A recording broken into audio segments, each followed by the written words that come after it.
razvoju, a najočiglednija posljedica je siromašnije društvo. Pošto je teško izmeriti stvaran oblik veliki značaj ima istraživanja o percepciji korupcije, odnosno o utiscima građana u prethodnju. Ta istraživanja mogu obuhvatiti određenu oblast, kao što je, na primjer, zdravstvo, ili da se namenski urade za jednu opštinu, kao što je ukinjeno. Više od 40% ispitanika je reklo da su nekome dali ili su primili mito i da su to ti takvi rezultati za mene lično jako iznenađujući i poražavajući kada govorimo o stanju i percepciji korupcije na ovako malo mesto kao što je Bujanovac.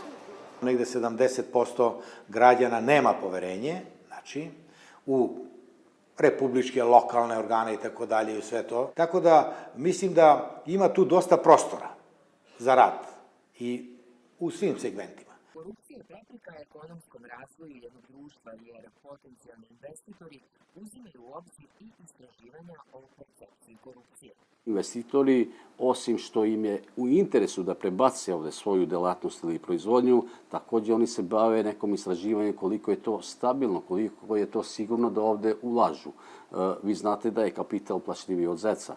Istraživanje o percepciji korupcije ukazuje organima vlasti na kritične i slabe tačke u njihovom radu kako bi unapredili mehanizme ili preduzeli nove mere u suzbijanju nezakonitosti. Korupcija ima više različitih oblika, a najprepoznatljiviji su primanje i davanje mita. Ta krivična dela su postala sinonimi za korupciju. Da li ste upoznati sa značenjem reči mito? Mito, kako da ne? To je toliko popularna reč ovde. Nailazila sam na zatvorena vrata, tako da možda je trebalo da se nekom nešto i da. Gde po vašem mišljenju ima najviše podmićivanja? Kod lekara. Krivična dela primanja i davanja mita je teško i otkriti, pa je neophodno pronaći nove pristupe u borbi protiv korupcije. Pozitivan pomak napravila je nevladina organizacija Srbija u pokretu, koja je u saradnji sa Ministarstvom zdravlja sredinom prošle godine pokrenula SMS servis za prijavljivanje korupcije.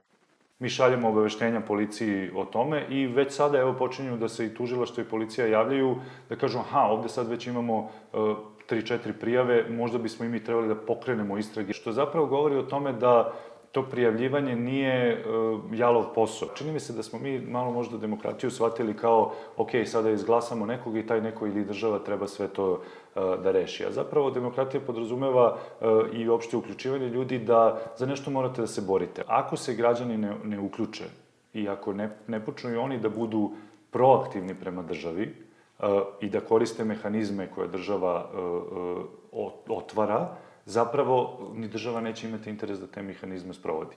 Jedan od načina kako građani mogu da utiču na donošenje odluka koje se tiču njih je i javna rasprava.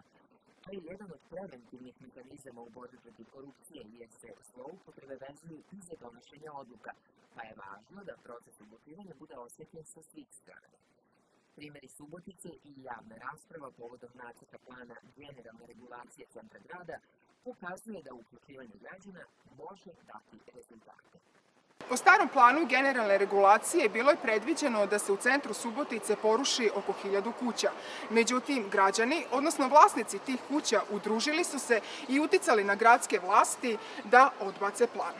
Posle ovog iskustva videla sam da su ljudi uspeli, da ima smisla reći svoje mišljenje i tražiti da nam se objasne stvari i da nam se na vreme i na drugi način obrate. Ne onako kako su nam se obratili, na gotovo su nas stavili. Mi plaćamo porez, oni od naših prihoda, ono što im dajemo, od toga žive. Oni treba da budu servis nas građana, a ne oni nama da određuju način i stil života kako ćemo živeti. I u nacionalnoj strategiji za borbu protiv korupcije navodi se da proces usvajanja propisa u Srbiji odlikuje nedovoljno učešće javnosti.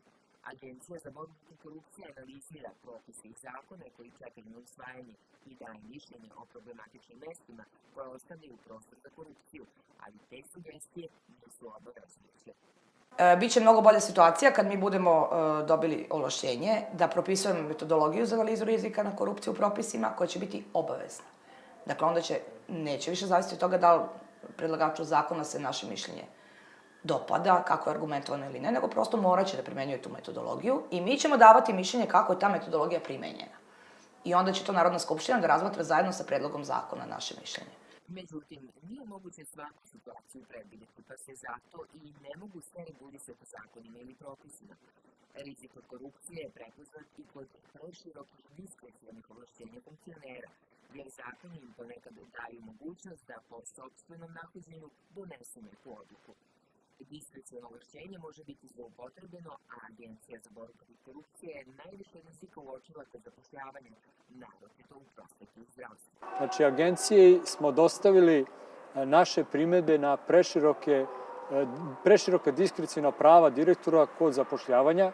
Kao prvo, znači, tu nemamo uticaj da najkvalitetniji ulaze u školu, nego po nekoj, ajde da kažemo, ili rođačkoj vezi, prijateljskoj vezi. Da bi se smanjila mogućnost zloupotrebe diskrecionih ovlašćenja uz jasne propise i transparentan rad organa vlasti, neophodno je da postoji i kontrola. Dakle, da li će to biti kontrola od strane izvršnih organa ili će biti kontrola od strane nezavisnih organa, potrebno je da postoje jasni mehanizmi za kontrolu. To je takođe vrlo važno. Kad postoje jasni mehanizmi za kontrolu, onda je i lakše kontrolisati tu diskreciju. Nepotizam i kronizam, odnosno korišćenje funkcije i položaja kako bi se obezbedile povlastice i korist rođacima i prijateljima, predstavljaju veliki problem jer ugrožavaju javni interes. Najčešće se povezuju sa zapošljavanjem, a i građani u Nišu kažu da je to izrazito zastupljeno. Sve se danas svodi na te veze i bez obzira da je neko ima obrazovanje. Roditelji kad su zaposleni u nekoj firmi, automatski deca se zapošljavaju u tim državnim firmama i to je po meni isto jedan vid korupcije. Početkom 2012. godine nišku javnost je uzburkala vest da je Agencija za borbu protiv korupcije najpre izdala rešenje, a potom pokrenula prijavu protiv tadašnjeg dekana Medicinskog fakulteta u Nišu, profesora dr. Milana Višnjića. Ovaj lekar je u toku svog mandata prekršio odredbe zakona o agenciji time što je u stalni radni odnos primio nekolicinu bliskih rođaka. U prekršajnom postupku Višnjić je kažnjen sa 60.000 dinara. Agencija za borbu protiv korupcije izrekla i meru javnog objavljivanja preporuke za razrješenje Milana Višnjića sa funkcije dekana. Međutim, Savet Medicinskog fakulteta je nije sproveo u delo, jer je reč o preporuci koja ne obavezuje. U agenciji kažu da mehanizmi kojima raspolažu nisu dovoljni. Predlogom izmena zakona predviđeno je pooštravanje sankcija. I možda bi bilo sigurno bi zapravo bilo efikasno da se javnim funkcionerima koji na takav drastičan način, na takav očigledan način krše zakon, zabrani vršenje javne funkcije nakon utvrđenja, u određenom vremenskom periodu nakon utvrđenja povrede zakona i izricanja mere da se zabrani vršenje javne funkcije. Agencija je tako zakonsko rešenje već predložila i čeka se njegovo usvajanje.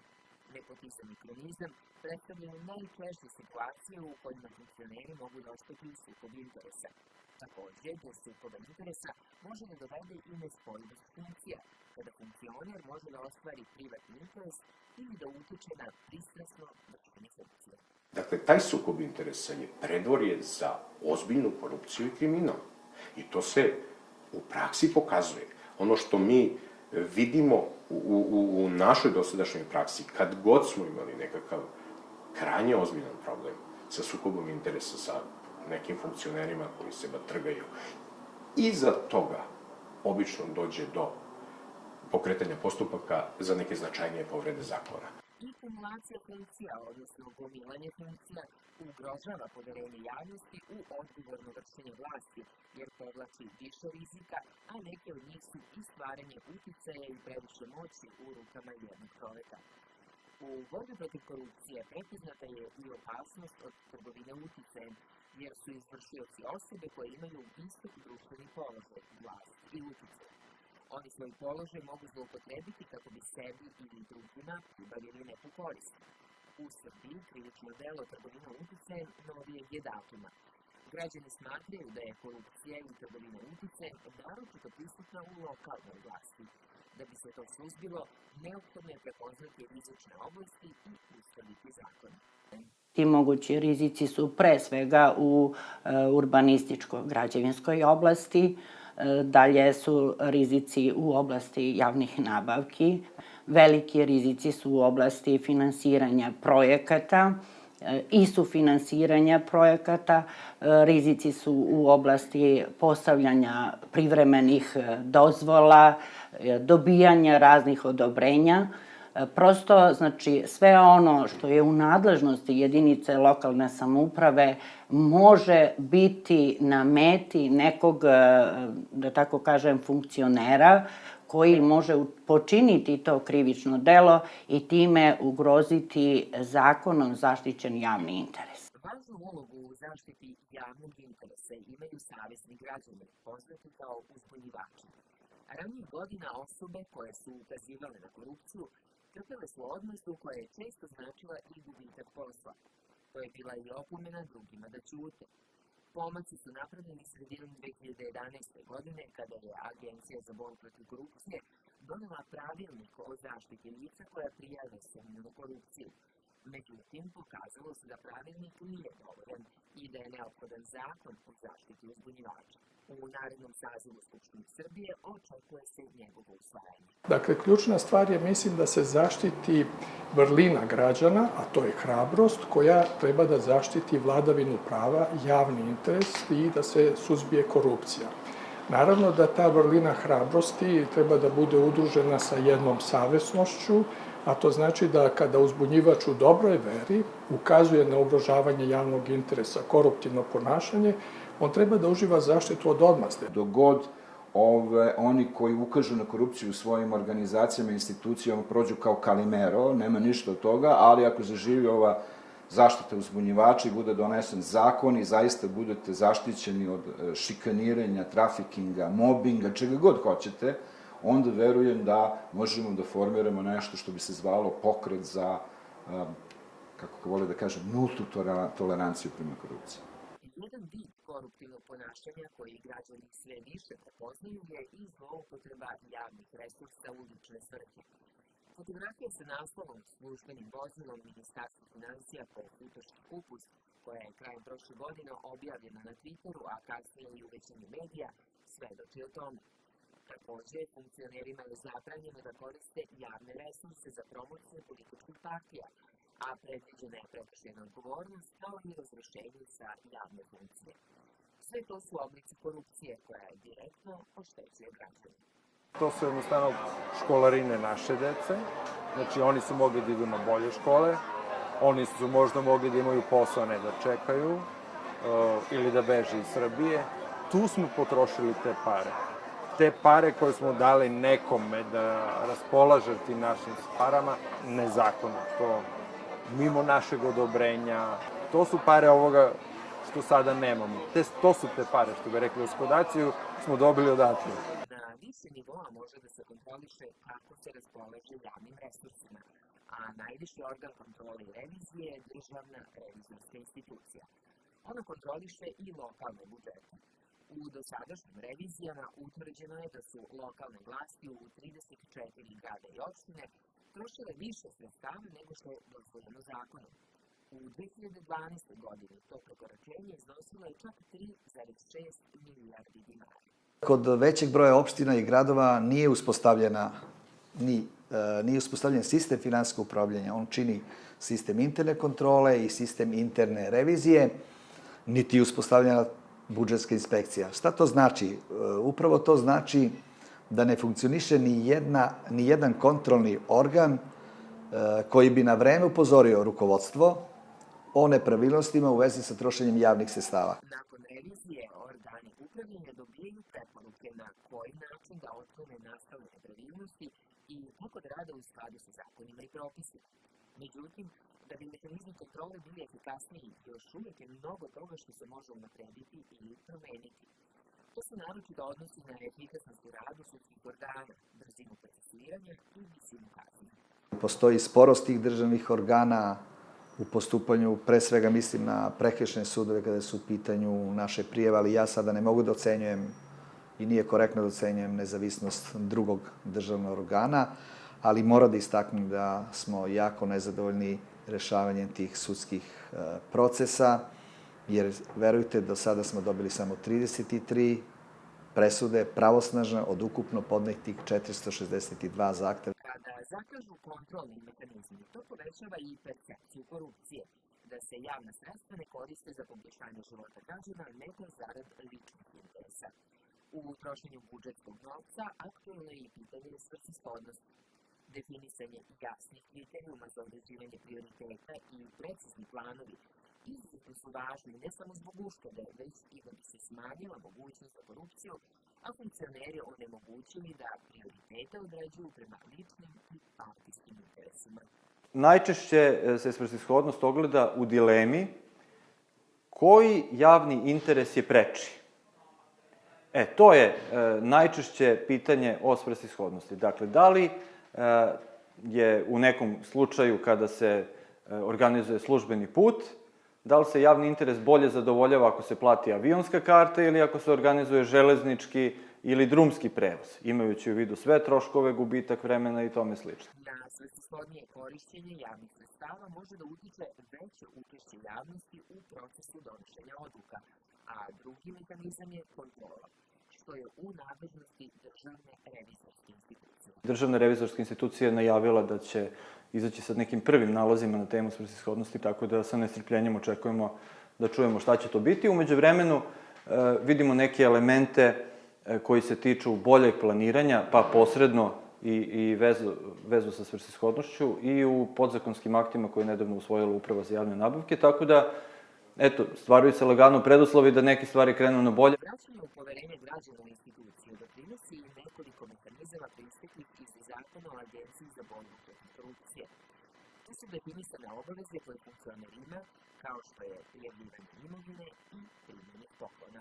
Kroz registar poklona, odnosno evidencije poklona koje nama državni organi dostavljaju i druge institucije, mi dobijamo mogućnost da kontrolišemo pojavu sukoba interesa, odnosno potrebno je ispratiti da li je funkcioner dobio poklon u vezi sa funkcijom koju vrši, od koga je taj poklon dobio i međusobni odnos tih lica. Nadalje.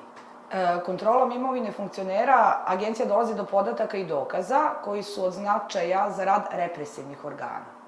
Pre svega mislim na tužilaštvo. I to u onim slučajevima u kojima postoji sumnja da je do korupcije već došlo. U tom smislu uvođenja ove zakonske obaveze je od velikog značaja ne samo za prevenciju, nego upravo za suzbijanje već postojeće korupcije. Srbija još uvek nema ni zakon o ispitivanju porekla imovine, na čijem usvajanju insistira profesor Vladimir Čupić.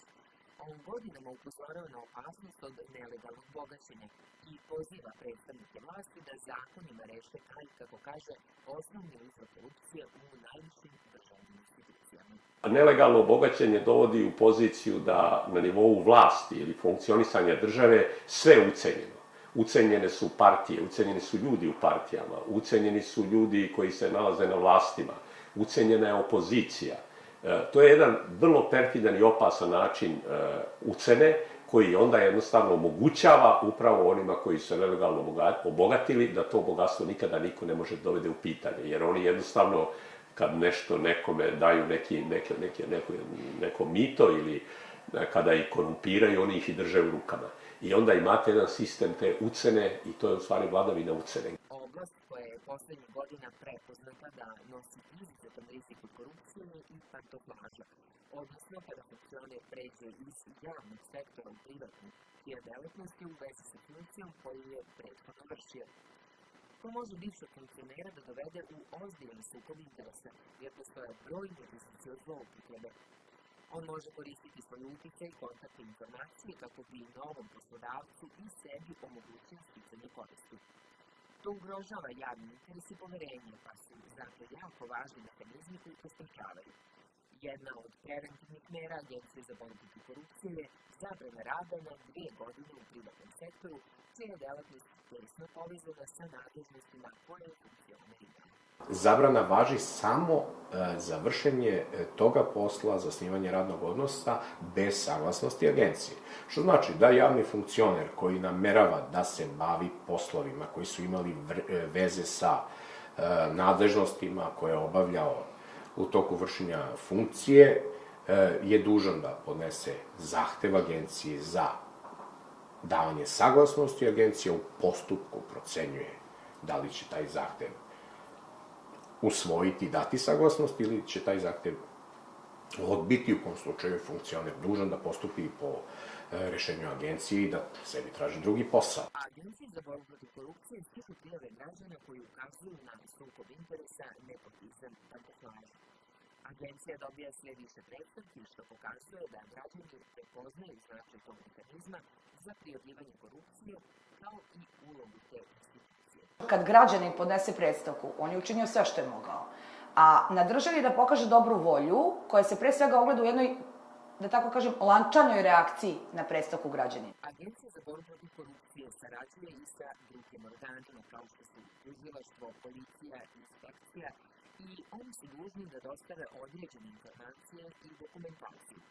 Predstavke bi dale još bolje rezultate kada bi se poboljšala saradnja između institucija i kada bi agencija dobila još veća ovlašćenja. Dakle, vi u organu uputite zahtev, on jeste da je dužan u roku od 15 dana da nam odgovori, ali se to vrlo često ne dešava. Onda pišete jednu urgenciju, drugu urgenciju i to prosto otežava taj put. Ono što možemo da pokrećemo prekršajne postupke protiv rukovodilaca koji nam ne odgovaraju na takve zahteve, onda to s druge strane može opet da naruši tu jednu saradnju koju želimo da ostvarimo, tako da je pravi i praktično jedini način da mi dobijemo to ovlašćenje da možemo direktno u prostorijama drugih organa da vršimo uvid u sve što nam je potrebno da rešimo neki slučaj. Predloženo je da novim izmenama zakona o Agenciji za borbu protiv korupcije bude omogućeno postupanje i po anonimnim predstavkama, jer su sve informacije važan izvor saznanja o korupciji. Ipak, kao najvažnija grana korupcije, ističe se transparentnost rada organa javne vlasti. U veliku ulogu ima primjena zakona o slobodnom pristupu informacijama od javnog značaja, koji je doprineo mnogim pozitivnim promjenama i čiji su značaj najviše prepoznali građani. Mi zaista moramo učiniti, znate, nespornim princip transparentnosti. Vidite, godinama pokušavam da objasnim da pored tog klasičnog, konzervativnog, konvencionalnog pristupa borbi protiv korupcije, to su novi i oštri zakoni, specijalna tužilaštva, specijalni sudovi, specijalne jedinice policije, zaštićeni svedoci, prikriveni islednici, šta god. Dakle, pored tih instrumenta mora da se radi nešto drugo. Ovo su sve represivni instrumenti. Oni verovatno daju određene efekte. Ne može država njih da se odrekne, ne plediram ja zato. Ali da su merenjima, dakle, su egzaktno potvrdili jasnu korelaciju pada korupcije u vezi s rastom transparentnosti. Dakle, one zemlje koje su se odlučile da na nivo neupitnog principa dignu to, da ko radi s javnim novcem i javnim mandatom u svakom trenutku može da očekuje poziv da položi račun, da su zabeležili ozbiljne rezultate u ovoj korupciji. Slobodan pristup informacijama omogućava građanima da prate rad organa vlasti, a time se postiže i da državni službenici budu odgovorni. Funkcioneri imaju veću odgovornost nego drugi, jer donose odluke čije posljedice mogu uticati na veći broj ljudi. Neodgovorno postupanje se može sankcionisati disciplinski, prekršajno i krivično. Ipak, najbolje je sprečiti da šteta nastane, a značajnu ulogu ima prevencija i mehanizmi koji mogu dovesti do jačanja ličnog integriteta funkcionera, a samim tim i institucija. Imate kod nas sprečavanje sukoba interesa funkcionera, zatim kontrolu njihove imovine, pa imamo odeljenje koje se bavi praćenjem nadzora nad primjenom nacionalne strategije za borbu protiv korupcije, koja između ostalog ima dosta mera koje se odnose na razvoj same lokalne samouprave. Zatim imate uvođenje izradu plana integriteta kao jednog jako važnog mehanizma za jačanje institucije iznutra. Plan integriteta treba da prepozna gde u nekom organu, državnom organu, u javnom preduzeću može da se javi korupcija i da se onda odrede mere koje to treba da spreče. Plan integriteta je specifičan zbog toga što podrazumeva da postoji volja u tom organu da se korupcija spreči, volja da se eventualno organ suoči sa time, da postoji bar mogućnost za korupciju ako korupcije nema i da onda znači ima volju da nešto uradi. Svi državni organi i organizacije, organi pokrajine i lokalne samouprave, kao i javne službe i javne preduzeća, bili su u obavezi da izrade do kraja marta prošle godine planove integriteta.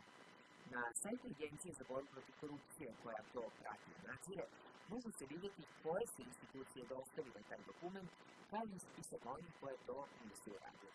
Znate, uvek ljudi pomisle, aha, sad imate agenciju koja opet nameće neku obavezu više. To nije obaveza više. Mi smo osnovani i mi sprovodimo nadležnost upravo da bi svima unutar naše zemlje bilo bolje. Krajem 2013. godine međunarodna organizacija Transparentnost International predstavila je najnovije istraživanje percepcije korupcije koje se radi svake godine.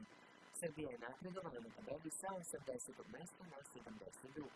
Međutim, i dalje se svrstava među zemlje sa veoma rasprostranjenom korupcijom. Stručnjaci smatraju da je ovaj pomak u percepciji rezultat oštre zvanične retorike protiv korupcije i pojavnih akcija poput hapšenja nekih tajkuna. Kod nas imamo problem korupcije kao sistemski problem. Dakle, imamo sistem koji je porozan, koji to dozvoljava da prolazi, to sito nije dovoljno gusto. Dakle, to trebamo da rešavamo, dakle, kao jedan sistemski problem, ali ne kao individualni. Sad, naravno, mi smo tek pred odlučujućom fazom i ja mislim da tek treba da položimo test da je ta borba institucionalizovana i da ćemo se dohvatiti takozvane sistemske ili političke korupcije. Korupcija je odnos koji se uspostavlja zloupotrebom službenog, odnosno društvenog položaja ili uticaja u javnom i privatnom sektoru, u cilju sticanja lične koristi ili koristi za drugo.